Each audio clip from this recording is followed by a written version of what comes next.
Good. We are on. Now we are calling to order the Board of Directors meeting of the Capitalized Albany Corporation for Tuesday, December 16th, sorry, not second, 2025. The first item on the agenda is a review of the minutes from the regular board meeting of October 21st, 2025. Has everyone had a chance to look at the minutes? Do we have a motion? Motion. Second. All in favor of approving the minutes? Aye. Any objections? Not hearing that. I'm gonna go a little out of order because I think we're gonna lose some people at 9. So the first thing we're gonna take up right now is agenda item 3A1, the election of the 2026 board officers, resolution 10-2025. It's on page 29 of your packet. And I don't know if there's any discussion that is necessary to take up the item. So we just had the annual meeting and we took action on it at the annual meeting with the proxy votes. So this is the slate. Chairperson Anders Thompson, Vice Chair Heather Mulligan, Treasurer John Harris, Secretary John Vero, President Ashley Mole, and Vice President Andy Corsione. So that's the resolution for the slate of officers for 2026. Is there a way to vote while abstaining from your own self? Yeah, so very quickly, what I'd like to do is just run through each one of these individually, and we'll do this, try to do this lightning speed. So can I get a motion for Anders to be nominated as chair? Yeah. First, second, thank you. All in favor? Aye. Any opposed? Thank you. Can I get a nomination for Heather Mulligan to be nominated as the vice chair? So moved. Second. First, second, all in favor? Aye. Any opposed? Thank you. Can I get a nomination for John Harris to be elected as treasurer? So Second. Okay, all in favor? Aye. And opposed? Can I get a nomination for John Vero for the position of secretary? All in Second. favor? Aye. Opposed? And can I get a nomination for Ashley Mole for the position of president? So moved. Second, all in favor? Aye. Any opposed?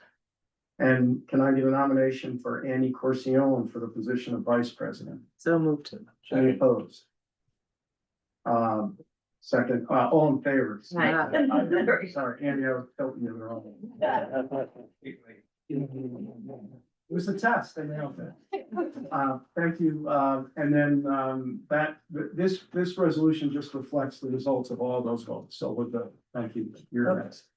All right, so the next item we're gonna take up is item 3B2, which is review the mission and establish the 2026 annual performance measurements. That is resolution 11-2025, located at page 51 and 52 of the board materials. And is this, I mean, I know this falls under the category of report of the governance committee, so I think, so. John, if you would like John, to you- say anything for this, or I. Not really, you could go. Sure, so we did an extensive review, as we always do, with the governance committee of the goals for 2025. And then we do a somewhat lengthy memo to elaborate on how we've met the goals for 2025 with various metrics. So this resolution also has our review of the mission for 2026. So setting in place the mission for the next year and then the goals for 2026 as well. These priorities are consistent with the 2025 goals. Last year, we did add a goal related to Liberty Park, but we did keep them the same, proposing that for 2026. Any questions? Discussion? I would entertain a motion. John, second? Second. Second, Ellen? All in favor? Aye. Any opposed? Hearing none, the resolution is adopted. Next, just to keep things interesting, we're gonna move to item 4B. This is the report of the Finance and Investment Committee the resolution 14-2025. Relating to the professional services agreement approval of CAC IBA CRC. So it's pages 58 to 65 of the materials. And the order. And this is for finance committee. Walking through The professional services. Sure. professional service agreement. Sure, so beginning on page 58 of your materials, there are 3 professional services agreements for calendar year 2026. First one, resolution 14-2025. The tri-party professional services agreement between CSC, CAIDA, and the CRC for calendar year 2026. This is for economic management and administrative support by CAC, PDIDA, and the CRC. The budgeted value for this is $695,451. That represents a 10% year-over-year increase. So other than the 10% increase, the terms are the same. Substantially. so. Yes. All right, any questions, discussion? Can I have a motion? All right. Motion. Second, anyone? I'll second. Oh, there. All in favor? Aye. Motion carries. Right. I need to add the name. Oh. Yeah. Yes. Thank you, Tom. Thank you. And we're actually gonna take up the next item on the agenda in order, the 2026 IDA Economic Development Contract for Services Agreement, Resolution 15-2025. Thank you, Chair. Yes, so the 2026 IDA Economic Development Contract, Resolution 15-2025, for calendar year 2026 is the Assistance with Economic Development Programs. The budgeted value for that is $250,000, and there is no change year over year. Questions, session. Motion. We have a motion. Second. And Tony's abstaining. Tony's abstaining, yeah. okay, and Second. second is, I can't see, oh, okay, so all in favor? Aye. Motion carries, resolution is adopted, and next, again, going in order, just to everyone's delight, we have the resolution 16-2025, the 2026 CRC CAC Contract for Services Agreement. Thank you, Chair. Yeah, so the final, Reso 16-2025, the CRC CAC Contract for Services for calendar year 2026. Assistance with Economic Development Programs. The budgeted value for this is $40,000. It was a change from $20,000 in 2025, payable directly to CSC as a one-time disbursement. We typically try to align the PSAs with the anticipated grant volume, and the increase is representative of the increased work effort that we expect to occur in 2026. Questions, discussion? Motion, I'll move. Mike and John, all in favor? Aye. And Tony abstains. Tony abstains, okay. So resolution 16-2025 is adopted. Now we want to move to item 4A, the interim financial update. It's really good.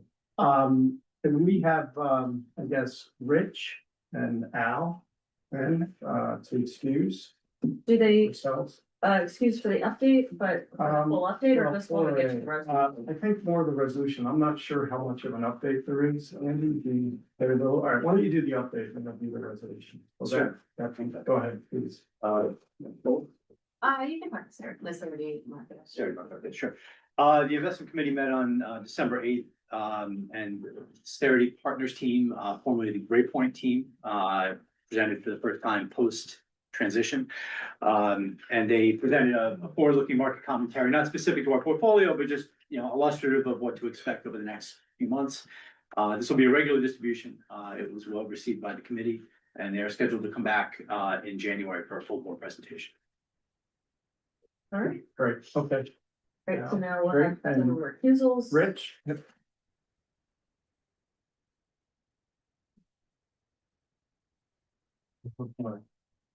Okay.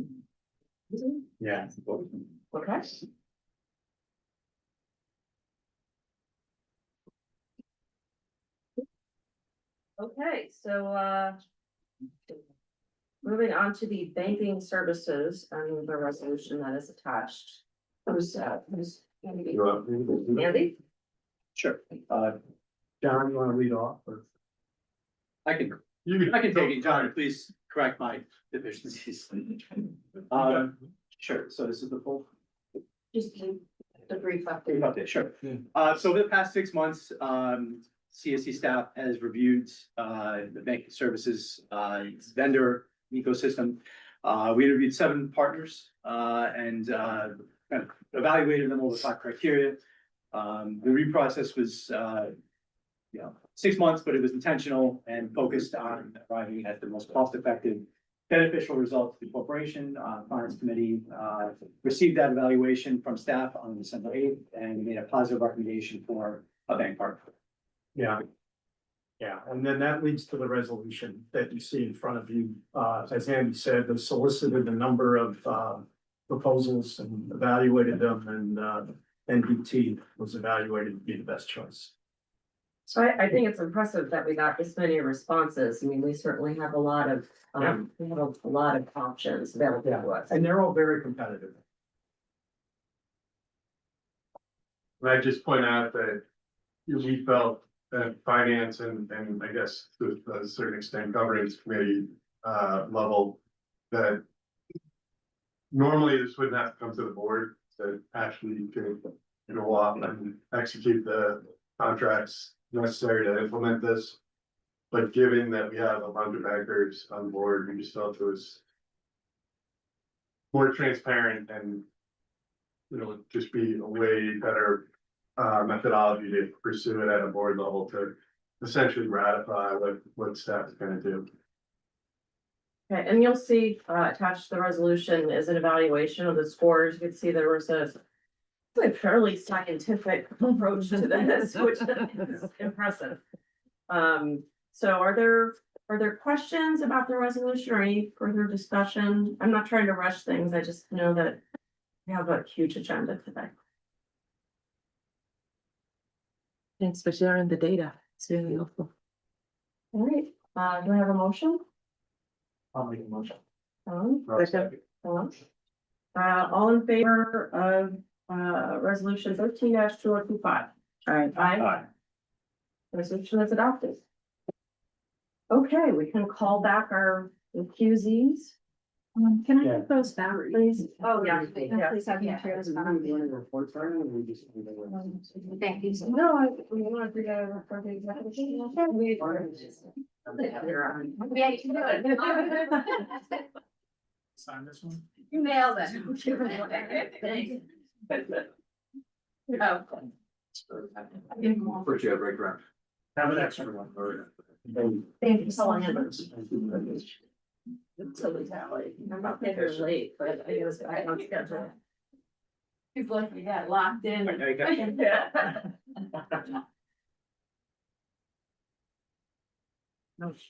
All right. We have everyone back in the room, so we're gonna now go in the normal order of the agenda and turn to the report of the executive staff year-end corporate performance report. Yes, I think Cassidy's getting to the slides. If you can go to the next one. So we provided you, our corporation's annual report as we do every year.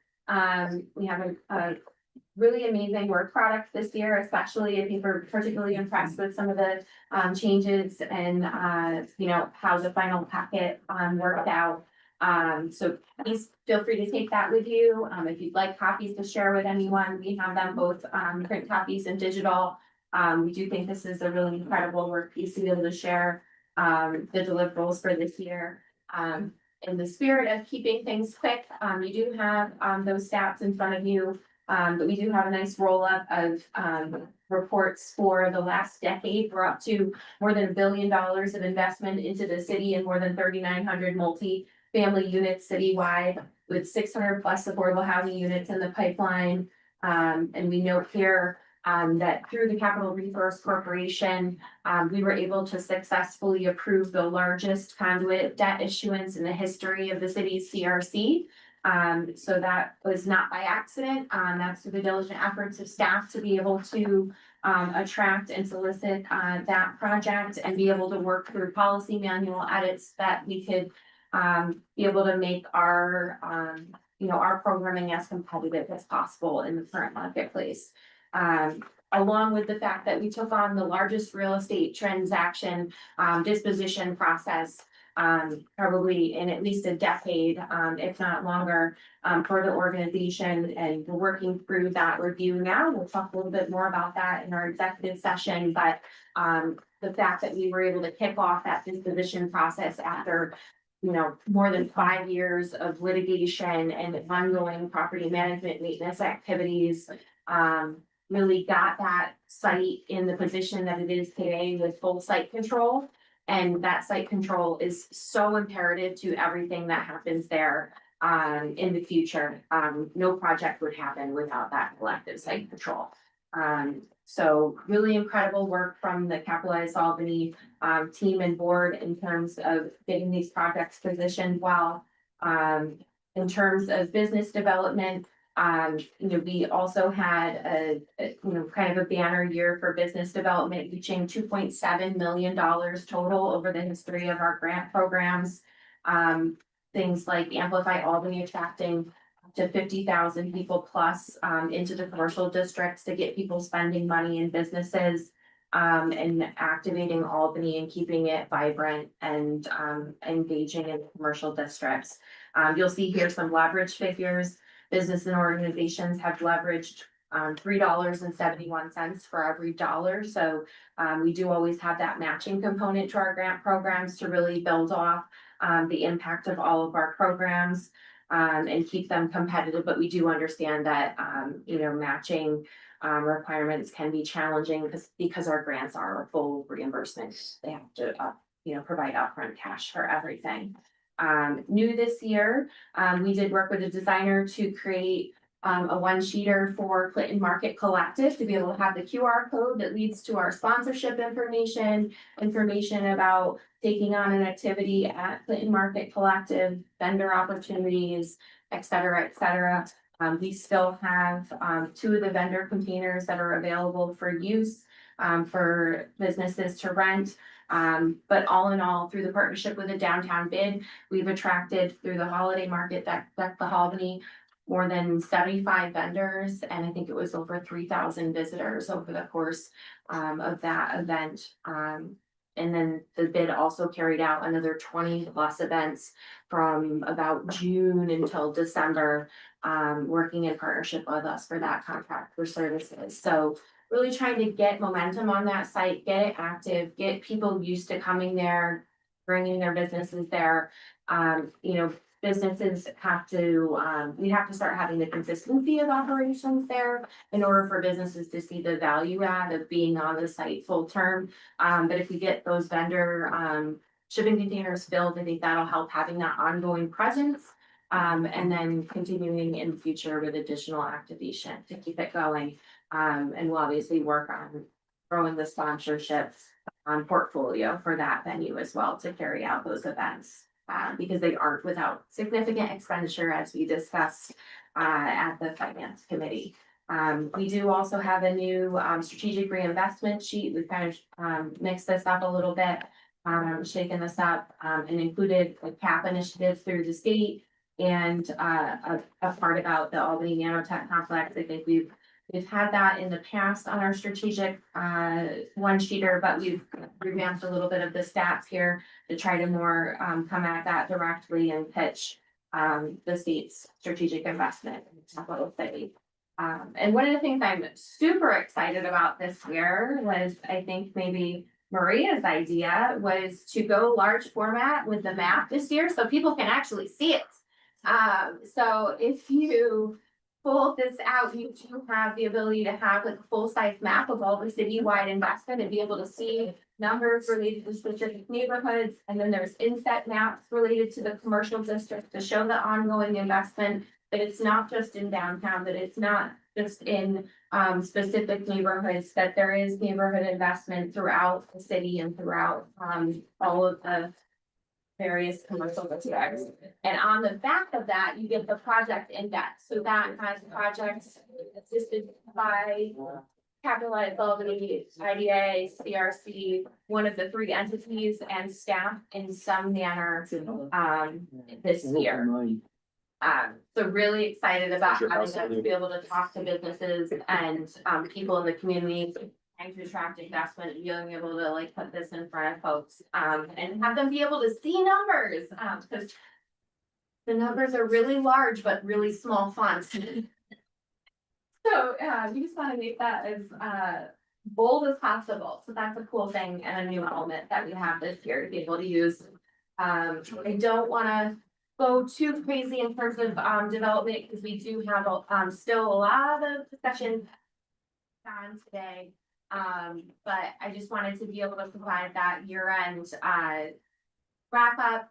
We had a great annual event at Nine Pin Cider. It came out incredible. We were really pleased with having it there. Great attendance, and it was a nice way to culminate the year's worth of activities. So with that, I'll leave it to if there's any discussion, questions, et cetera, comments. Very well done, package, very nice, very fun that. So who do we use for this? It is Erin, and I always blank on her last name. Mr. Ryan. Erin Ryan, Erin Ryan. Okay. Really nice looking.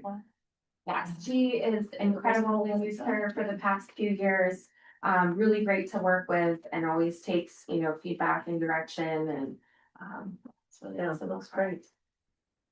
Okay, is there more executive report? Not today. I think our next order of business, I think would be, their report will be park committee in executive session. So we're not gonna do the conflicts and the board evaluations, or you wanna do those now and get them out of the way, or? You can do them quickly, however you wanna play. Sure, so, Ashley, before we move to another item. Yeah. I just want to say a couple of quick things. Great job. It's not lost on any of us. The projects in the city and what it's taken to get where we are. But I just want to point out. Central Air, once again, has no significant development. It's year after year. Numbers 22 and 24 on our list are Colvin Avenue. But it's all affordable housing. So I just want to always put that awareness in front of us. We are struggling on the West End. We need development. There's projects all over the city. But we've got to consider fair share. So this is the time where I point this out to all of us. Ears to the ground, eyes up high, but there's a big part of the city that is neglected, not by our choice. But I just want to put that awareness in front of everybody. But lots of hard work, kudos to everybody. And we benefit from what happens in our front yard and our backyard, we know that. But we got to go down the middle at some point here, brothers and sisters, we have to. Thank you. and I think, this board and staff, believes that Central Avenue is a critical vein and corridor in the community. And we assist with, some of the resources that we do have with facade grants and whatnot. I know we, have facade grant to the Steam Garden and Central Avenue bed, and then we've had other projects. It is a pretty active corridor for our, grant programs and facade in particular. I know that there's, at least there's a real estate project, MLB group is taking on, I don't think they didn't need to come to the IDA to facilitate that project, but we're happy to see that, happening and moving forward. And I think we're looking forward to the CAP strategy and seeing how that plays out with Central Avenue. I do know not all of Central Avenue is within a mile of the Capitol, unfortunately, but it does hit a good solid portion of the avenue and hope to see some opportunities there. I know the state has been talking about opportunities for facade grants and things like that can help. All right. Anything else on the year-end report? Impact. Okay, we're gonna turn back to the report of the governance committee and do updates on the annual committee approval of conflicts of interest and board member training status, which I understand is very good. Yes, so I'll start with board member training status first. Thank you all for hearing the call, we've always been compliant with our training component, but everybody has refreshed their ABO training within the past 3 years. I think there's some people that are now hitting where they're just at the 3 years, and they're gonna do that coming forward, but we're at the point where I think the majority of our membership has completed it within the last year, if not the last 3 years. So really great to see that you all are engaging in your ongoing training, and we're all compliant on that with all members.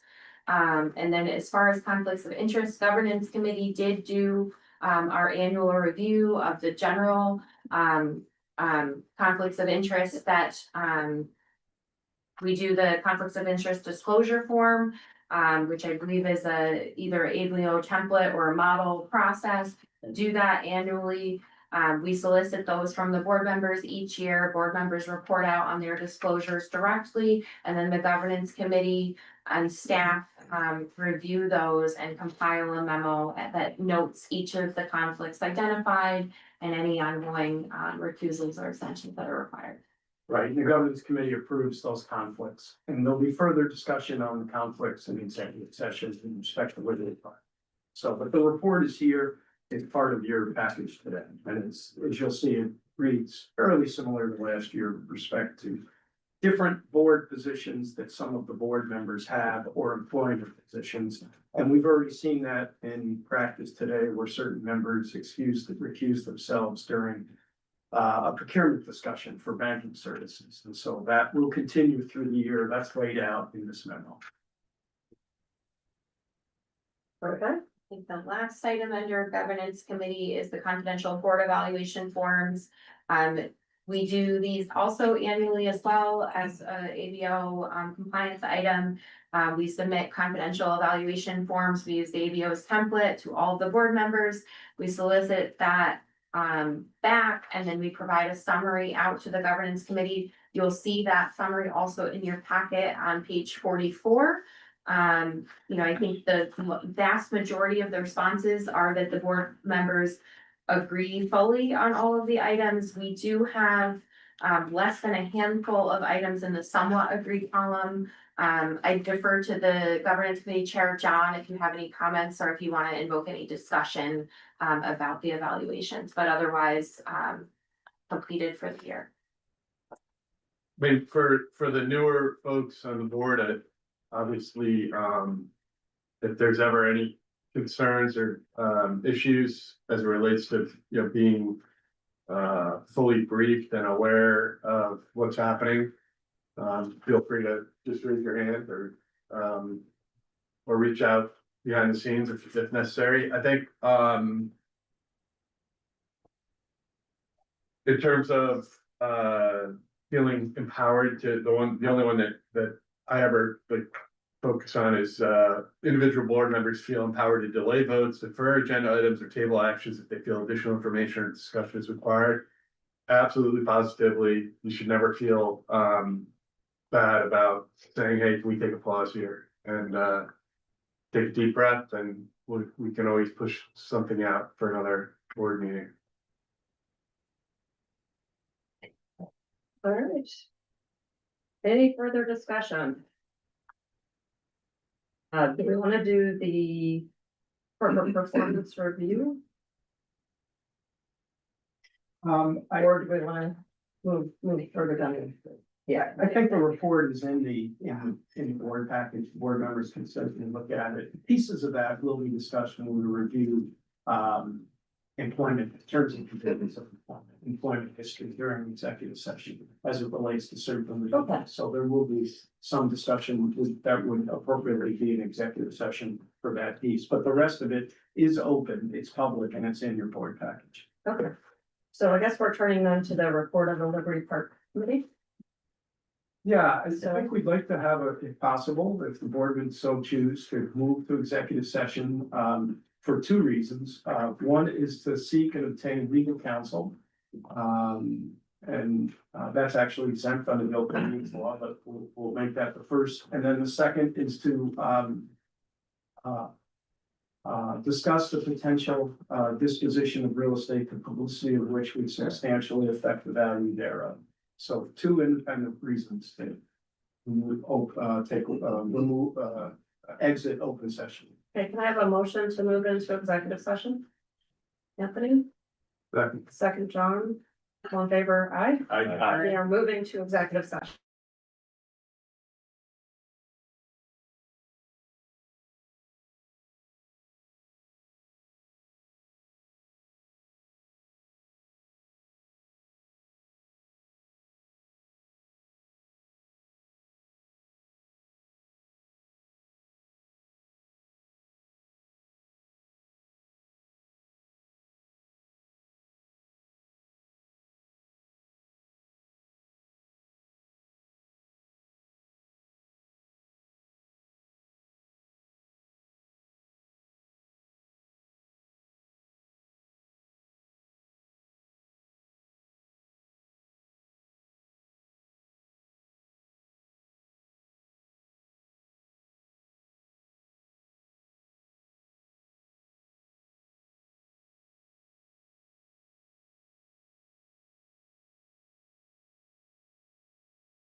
Okay, so we're out of executive session, no actions were taken. The chair just has introduced resolution 1225. Yes, which is the review of reasonableness of 2026 officer compensation. First, could I have a motion to adopt resolution 12/2025, and then we can have any additional discussion? So moved. Second, And then the X's that you'll find in the last paragraph, whereas basically provides, and this is based on our compensation report that we have completed, and also the work of the governance committee. Based on those recommendations, the resolution provides the Capitalized Albany Board of Directors finds it reasonable that the chair set the president's salary up to the 75th percentile, and then further finds it reasonable the president sets other officer salaries between the 50th and 75th percentiles, and then finally authorize the president to set non-officers in compliance with our compensation policy, that capitalizes compensation policy. So that's the resolution before the board. any questions or additional discussion? We have a motion on the table, we prepared to vote. All in favor? Aye. Any abstentions or opposed? Hearing none, the resolution is adopted. Thank you. Bye, guys. Bye. Happy holidays. Say hi. Happy holidays.